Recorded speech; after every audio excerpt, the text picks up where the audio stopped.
DM साहिबा सादे कपड़ों में अपनी सहेली के साथ स्कूटी से अपने मायके जा रही थी होली का निमंत्रण खाने। सड़क पर एक बदतमीज दरोगा ने उन्हें रोका, पैसे मांगे और रंग लगाकर बदतमीजी की। फिर डीएम साहिबा ने जो किया उसे सुनकर आपके पैरों तले जमीन खिसक जाएगी। दोस्तों, होली का त्योहार भारतीय संस्कृति का एक अनमोल हिस्सा है, जहां हर गली, हर चौक रंगों से सराबोर होती है।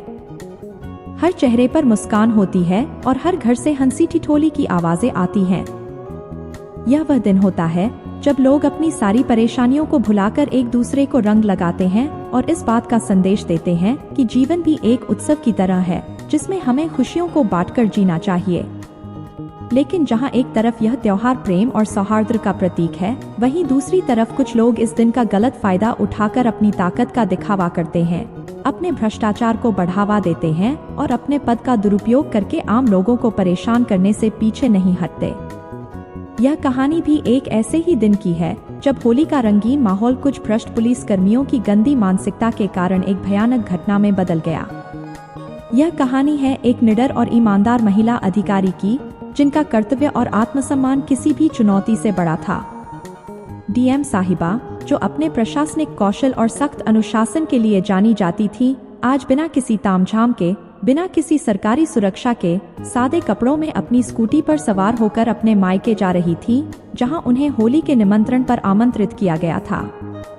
आम दिनों में उनकी गाड़ी के आगे पीछे सुरक्षा गार्ड होते थे, लेकिन आज उन्होंने तय किया कि वह आम लोगों की तरह इस सफर का आनंद लेंगी और अपनी स्वतंत्रता का अनुभव करेंगी। उनके चेहरे पर हल्का गुलाल लगा हुआ था। सफेद सूती कुर्ता और नीली जीन्स पहने हुए वह एक साधारण महिला की तरह दिखाई दे रही थी, जिससे कोई यह पहचान नहीं सकता था कि वह जिले की सबसे बड़ी प्रशासनिक अधिकारी हैं। उनके साथ उनकी एक सहेली भी थी, जो पीछे बैठी थी और दोनों रास्ते भर होली के मजेदार किस्से सुनाते हुए हंस रही थीं। जैसे जैसे स्कूटी आगे बढ़ रही थी, रास्ते में बच्चे पिचकारियों से रंग उड़ा रहे थे। ढोलन गाड़ों की गूंज माहौल को और अधिक जीवंत बना रही थी और लोग एक दूसरे के गालों पर गुलाल लगाकर गले मिल रहे थे। यह नजारा देखकर डीएम साहिबा के चेहरे पर भी एक प्यारी मुस्कान आ गई।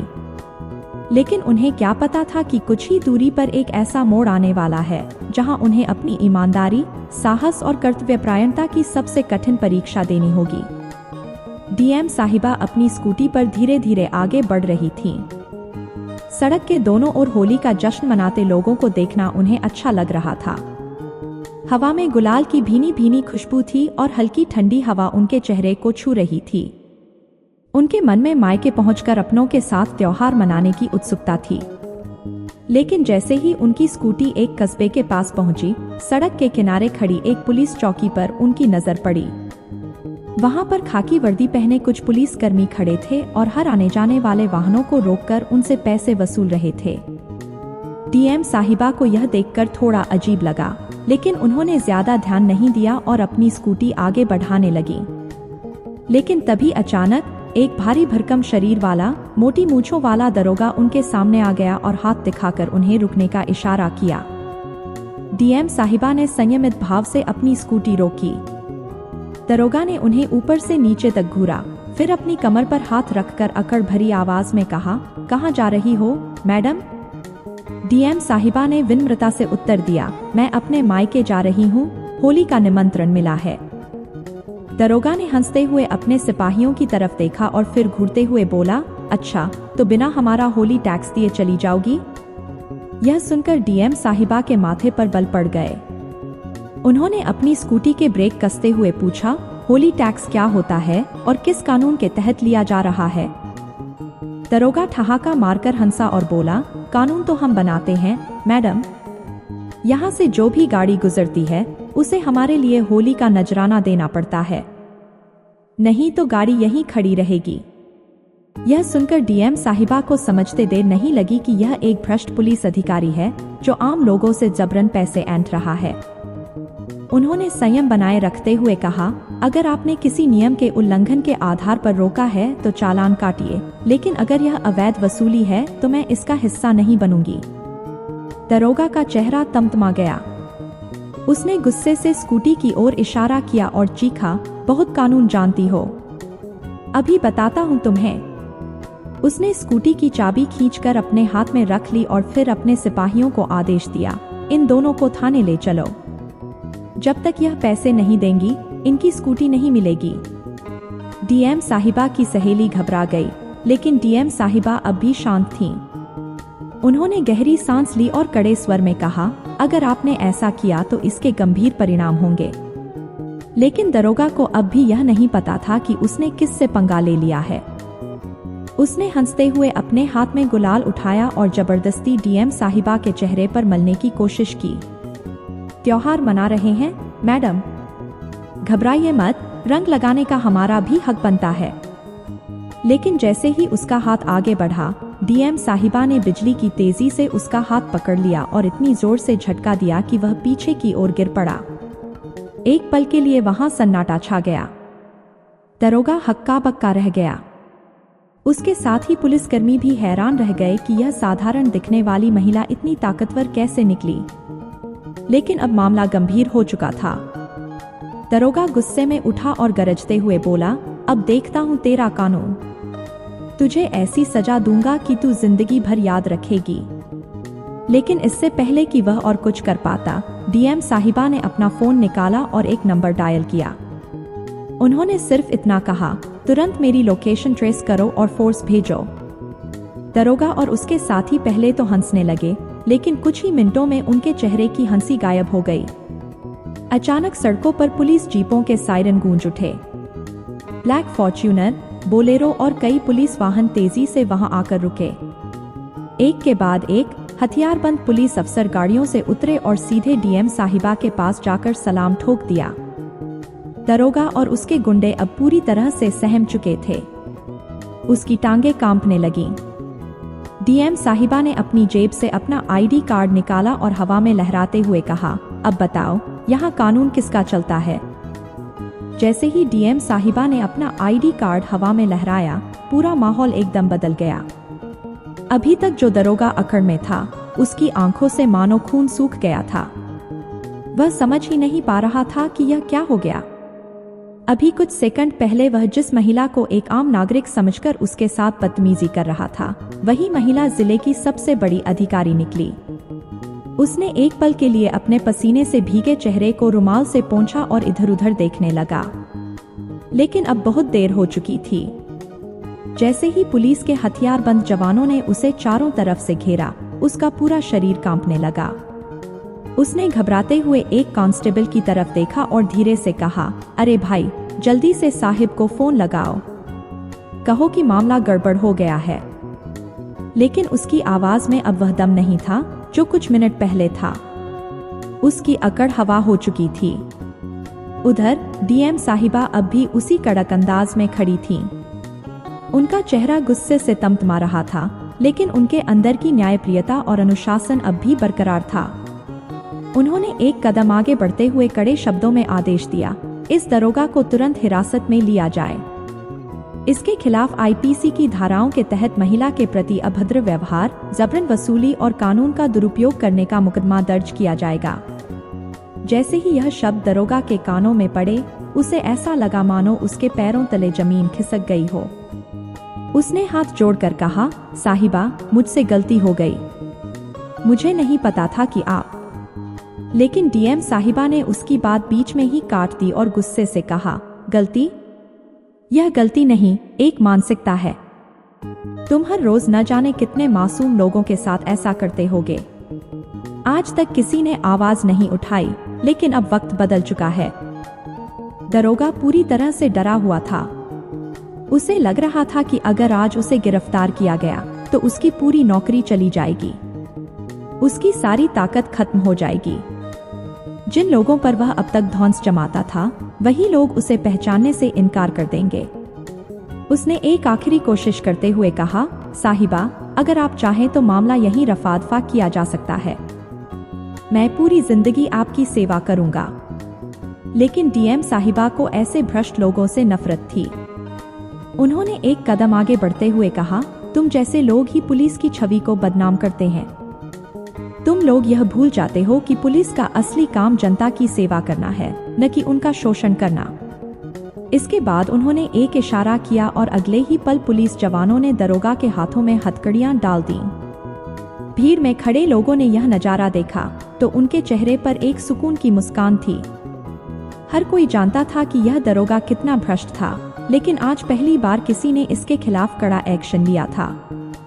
दरोगा को जैसे ही जीप में बिठाया गया, उसके चेहरे की हवाइयां उड़ चुकी थीं। वह बार बार अपने फोन पर किसी को कॉल लगाने की कोशिश कर रहा था, लेकिन शायद उसकी किस्मत ने अब उसका साथ छोड़ दिया था। तभी एक कांस्टेबल ने फोन झपटते हुए कहा, अब तेरा फोन नहीं, अब तुझसे जेल में बात होगी। यह कहते ही उसने दरोगा को धक्का देकर जीप के अंदर बैठा दिया।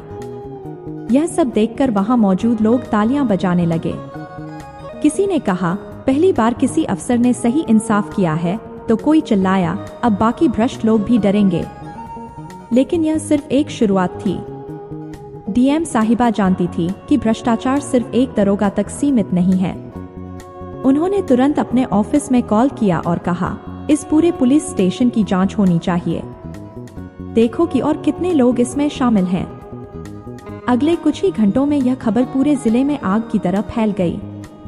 अखबारों, न्यूज चैनलों और सोशल मीडिया पर हेडलाइन बन चुकी थी, डीएम साहिबा ने भ्रष्ट दरोगा को बीच सड़क पर गिरफ्तार किया। इस घटना ने पूरे पुलिस विभाग में हलचल मचा दी थी। लेकिन कहानी अभी खत्म नहीं हुई थी। यह तो बस शुरुआत थी। दरोगा को हथकड़ियों में देखना सिर्फ भीड़ के लिए ही नहीं, बल्कि वहां खड़े उन पुलिस वालों के लिए भी एक झटका था जो अब तक उसके इशारे पर नाचते थे। कुछ कांस्टेबल अपनी टोपी को सर पर ठीक करने लगे, कुछ अपनी वर्दी की सलवटें ठीक कर रहे थे और कुछ ऐसे खड़े थे मानो उनके पैरों के नीचे से जमीन खिसक गई हो। किसी ने कभी सोचा भी नहीं था कि जिस दरोगा की दहशत पूरे इलाके में फैली हुई थी, वह इस तरह सरेआम बेइज्जत होगा, वह भी एक महिला अफसर के हाथों। लेकिन यह कोई आम महिला नहीं थी, यह डीएम साहिबा थी, जो अपनी ईमानदारी और सख्त फैसलों के लिए जानी जाती थी। उन्होंने कभी अन्याय सहन नहीं किया और आज भी उन्होंने वही किया जो सही था। लेकिन यह लड़ाई अभी खत्म नहीं हुई थी।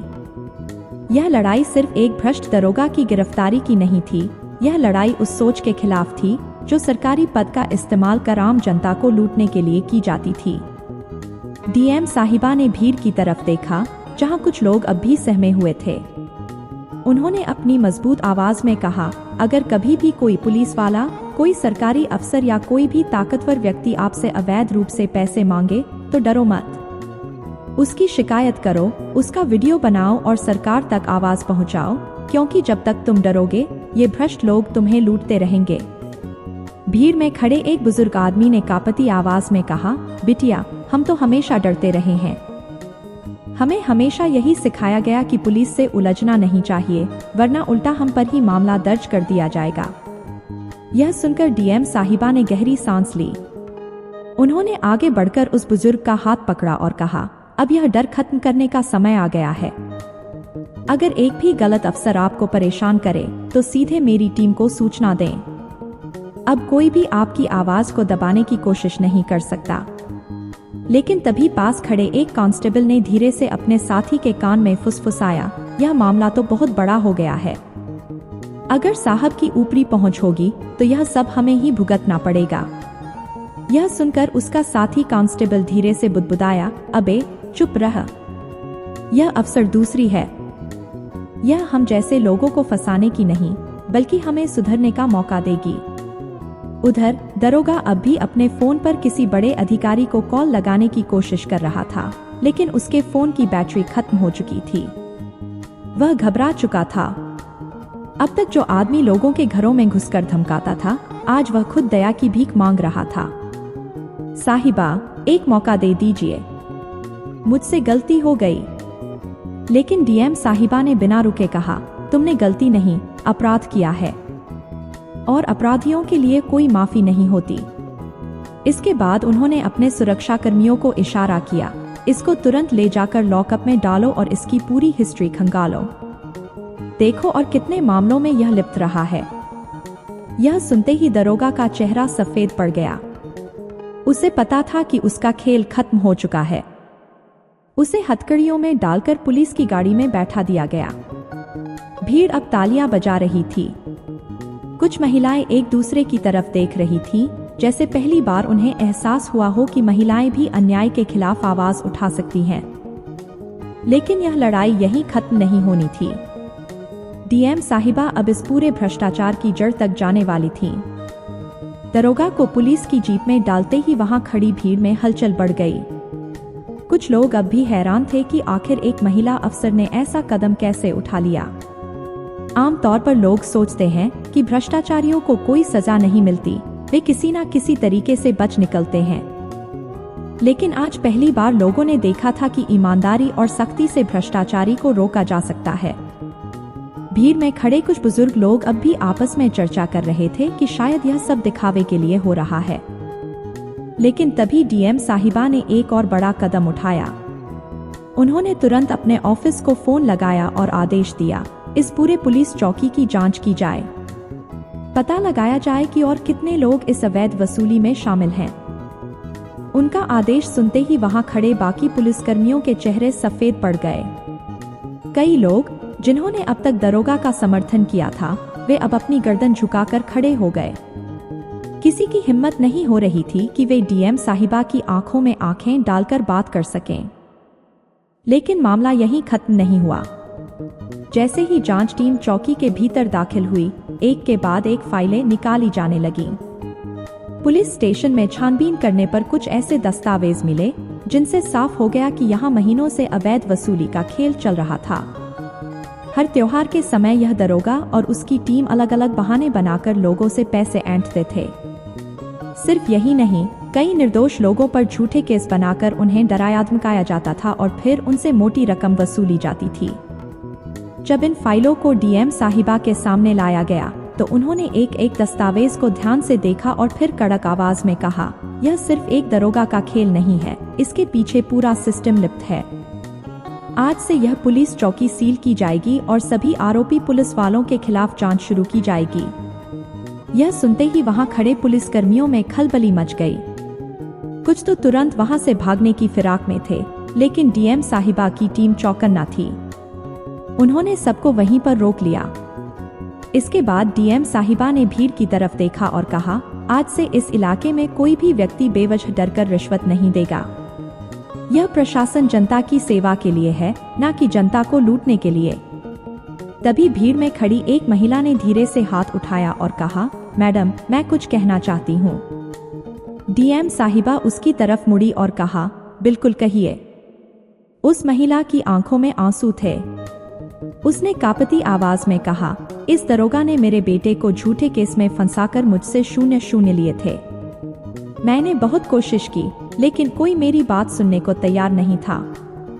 आज अगर आपने इसे सजा ना दी होती तो शायद यह और भी कई लोगों की जिंदगी बर्बाद कर देता। यह सुनते ही भीड़ में खड़े लोग भी बोलने लगे। किसी ने कहा कि इस दरोगा ने उनसे पैसे लेकर गलत तरीके से चालान काटा था। किसी ने कहा कि वह निर्दोष लोगों को पीटकर पैसे ठगता था। सबकी बातें सुनकर डीएम साहिबा ने गहरी सांस ली और कहा, आज मैं आप सबसे यह वादा करती हूँ कि यह दरोगा और इसके जैसे बाकी भ्रष्ट पुलिस वाले कानून से नहीं बच पाएंगे। अब न्याय होगा। तभी डीएम साहिबा का फोन बजा। फोन पर जिले के एसपी थे। उन्होंने घबराई हुई आवाज में कहा, मैडम, यह जो मामला आपने उठाया है वह बहुत बड़ा हो सकता है। दरोगा के ऊपर कई बड़े लोगों का हाथ है। हमें इसे संभल कर आगे बढ़ाना होगा। डीएम साहिबा मुस्कुराई और जवाब दिया, अगर कानून के रखवाले ही डर गए तो आम आदमी को इंसाफ कौन दिलाएगा। अब यह लड़ाई सिर्फ एक भ्रष्ट दरोगा की नहीं, बल्कि पूरे सिस्टम के खिलाफ थी। एसपी की बात सुनकर डीएम साहिबा समझ गई कि यह मामला जितना दिख रहा है उससे कहीं अधिक गहराई में है। भ्रष्टाचार कभी अकेले नहीं पनपता। इसके पीछे हमेशा एक पूरा तंत्र होता है जो इसे बढ़ावा देता है और इसे बचाने के लिए हर संभव प्रयास करता है। लेकिन उन्होंने ठान लिया था कि अब इस मामले को यहीं दबने नहीं देना है। उन्होंने फोन पर एसपी से कहा, अगर इस दरोगा के पीछे कोई और बड़ा अधिकारी शामिल है तो उसकी भी जांच होगी। मैं चाहती हूं कि इसकी पूरी कॉल डिटेल्स, बैंक ट्रांजैक्शन और पुराने केसों की फाइलें खंगाली जाएं। एसपी थोड़ी देर चुप रहे, फिर बोले, मैडम, यह आसान नहीं होगा। कुछ नेता भी इससे जुड़े हो सकते हैं। डीएम साहिबा ने ठंडे स्वर में कहा, अगर वे दोषी हैं तो उन्हें भी सजा मिलेगी। कानून सबके लिए समान है। फोन रखते ही उन्होंने अपने एक भरोसेमंद अफसर को बुलाया और आदेश दिया, सभी पुलिस स्टेशनों को एक नोटिस भेजा जाए कि इस तरह की अवैध वसूली अगर किसी और चौकी पर पाई गई तो वहां तैनात अधिकारियों को भी सस्पेंड किया जाएगा। उनके आदेश सुनकर पास खड़े पुलिस अधिकारी भी एक दूसरे की ओर देखने लगे। हर कोई जानता था कि डीएम साहिबा जो कहती हैं वह करके दिखाती हैं। यह खबर अब तक मीडिया तक भी पहुंच चुकी थी।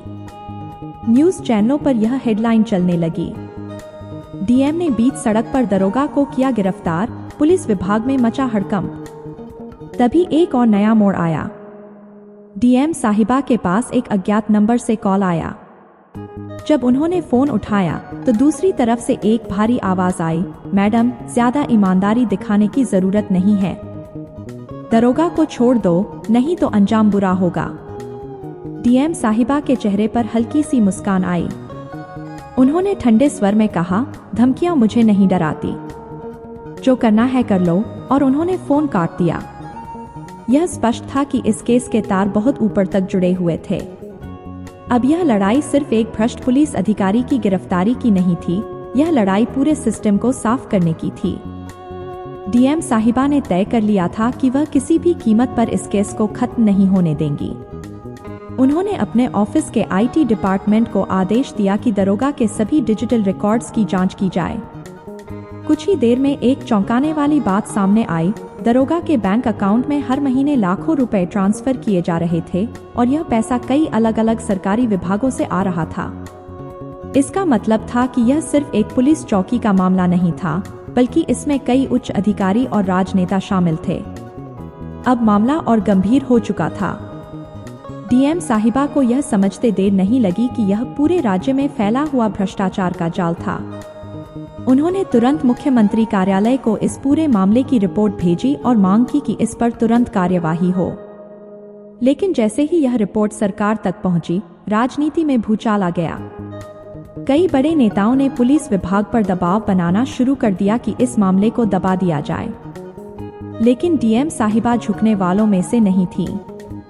उन्होंने अपने सरकारी निवास की सुरक्षा बढ़ा दी और अपनी टीम को अलर्ट कर दिया। अब यह केवल एक प्रशासनिक कार्यवाही नहीं रह गई थी, बल्कि एक न्याय की लड़ाई बन चुकी थी। अब यह देखना था कि सच की जीत होगी या सत्ता का दबाव। राजनीति में भूचाल आ चुका था।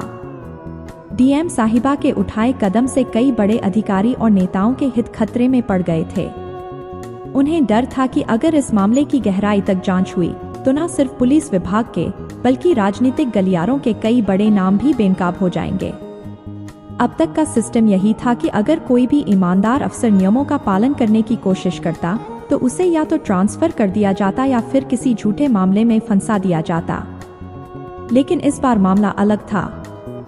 डीएम साहिबा न सिर्फ ईमानदार थीं, बल्कि बिना डरे सिस्टम के खिलाफ खड़ी थीं।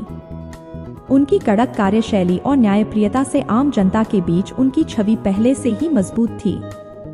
लोग उन्हें एक ऐसे अधिकारी के रूप में देखने लगे थे जो सच में बदलाव लाने की हिम्मत रखती थी।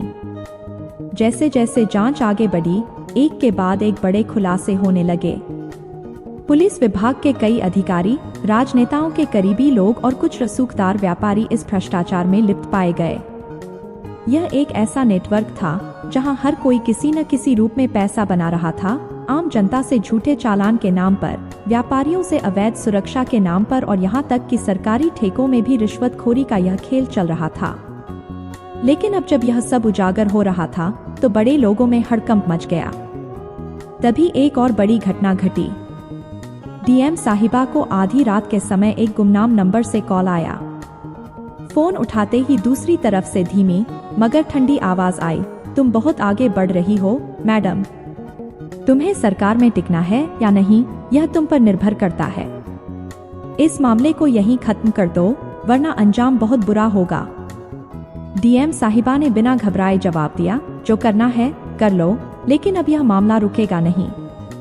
उन्होंने तुरंत अपने सुरक्षा अधिकारियों को सतर्क कर दिया और इस धमकी की जानकारी मुख्यमंत्री कार्यालय को भी भेज दी। लेकिन असली धमाका तब हुआ जब मीडिया में यह खबर लीक हो गई कि एक वरिष्ठ आईएएस अधिकारी को मामले को दबाने के लिए धमकाया जा रहा है।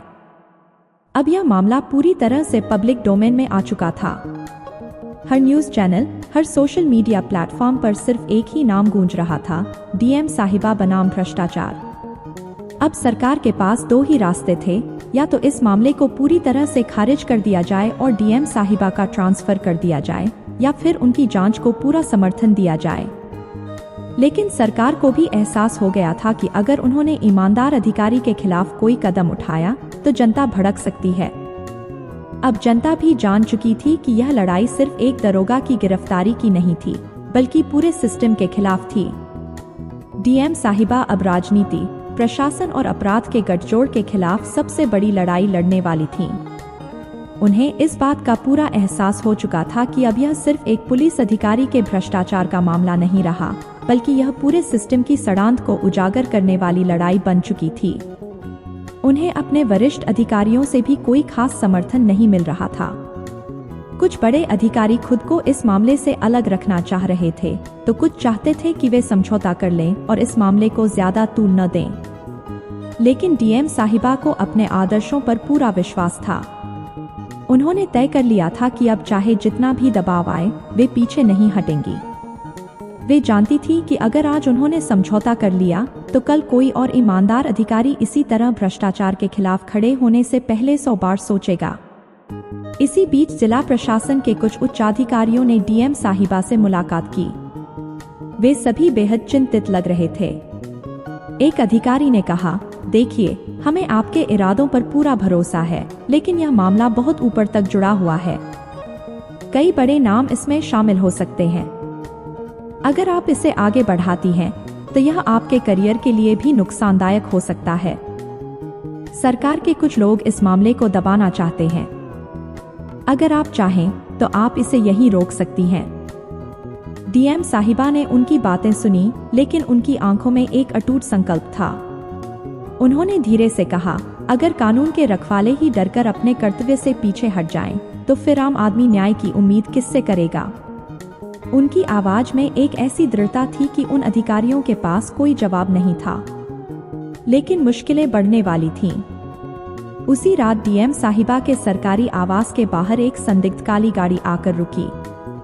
सुरक्षा में तैनात गार्ड्स ने तुरंत चौकसी बढ़ा दी, लेकिन कुछ ही सेकंड में उस गाड़ी से 2 लोग उतरे और दीवार पर एक धमकी भरा नोट चिपका कर चले गए।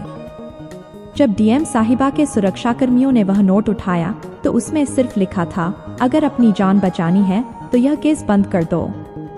अगली बार दीवार पर सिर्फ नोट नहीं, कुछ और भी होगा। डीएम साहिबा को जैसे ही इस धमकी के बारे में पता चला, उन्होंने बिना देर किए सभी सुरक्षा एजेंसियों को अलर्ट कर दिया। उन्होंने इस मामले की सूचना सीधे राज्य के गृह मंत्री तक पहुंचाई और यह साफ कर दिया कि अब मामला सिर्फ भ्रष्टाचार का नहीं, बल्कि एक ईमानदार अधिकारी के खिलाफ साजिश का बन चुका है। इस बार सरकार के पास भी कोई चारा नहीं था। अगर वे इस मामले को दबाने की कोशिश करते, तो जनता के बीच गलत संदेश जाता। अब पूरा प्रशासन सतर्क हो चुका था। लेकिन डीएम साहिबा को यह अंदाजा नहीं था कि अगले कुछ घंटे उनकी जिंदगी के सबसे खतरनाक घंटे साबित होने वाले थे। रात का समय था। चारों ओर सन्नाटा पसरा हुआ था। डीएम साहिबा अपने सरकारी आवास में बैठकर उस फाइल को देख रही थी, जिसमें दरोगा और उसके भ्रष्टाचार के तार जुड़ते जा रहे थे। उनके पास अब इस पूरे नेटवर्क के खिलाफ पुख्ता सबूत थे। वे अच्छी तरह जानती थी कि अगर यह रिपोर्ट सरकार तक पहुंच गई, तो कई बड़े चेहरों से नकाब हट जाएगा। लेकिन वे इस बात से भी वाकिफ थी कि उनके दुश्मनों ने अब उन्हें खत्म करने का फैसला कर लिया है। यह सिर्फ एक प्रशासनिक लड़ाई नहीं थी, यह अब उनकी जिंदगी और मौत का सवाल बन चुका था। तभी रात के लगभग 2 बजे एक जोरदार धमाके की आवाज से पूरा इलाका गूंज उठा। डीएम साहिबा का सरकारी आवास हिल उठा। सुरक्षा में तैनात गार्ड तुरंत सतर्क हो गए। जब बाहर जाकर देखा गया, तो मुख्य गेट के पास एक तेज धमाका किया गया था। यह सीधा संदेश था, चुप रहो, नहीं तो अगला धमाका घर के अंदर होगा। डीएम साहिबा को तुरंत एसपी का कॉल आया। मैम, यह मामला बहुत आगे जा चुका है। यह सिर्फ भ्रष्टाचारी को बचाने की कोशिश नहीं, बल्कि आपको खत्म करने की साजिश बन चुकी है। हमें आपकी सुरक्षा बढ़ानी होगी। लेकिन डीएम साहिबा को रोकना अब नामुमकिन था।